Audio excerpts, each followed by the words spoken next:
one of a brother was questioning, is Allah and Yehovah ఇద్దరు ఒకటేనా?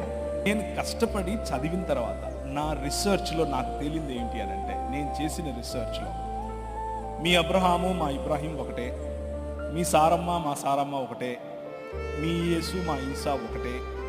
ఇదంతా బూటకం మాట, ఇదంతా తప్పు. వాళ్ళు ఇస్మాయిల్ పిల్లలు, వీళ్ళు ఇసాకు పిల్లలు. Absolute wrong. అల్లాహకు బైబిల్లో ఉన్నటువంటి యెహోవాకు సంబంధమే లేదు. అల్లాహ్ వేరొక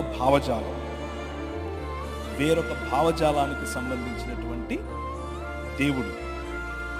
క్రీస్తు అలాగే త్రియేక దేవుడైనటువంటి బైబిల్లో చెప్పబడిన దేవుడు, ఆయనకు పోలిక లేదు, ఎక్కడ లేదు, ఏ గ్రంథంలో లేదు.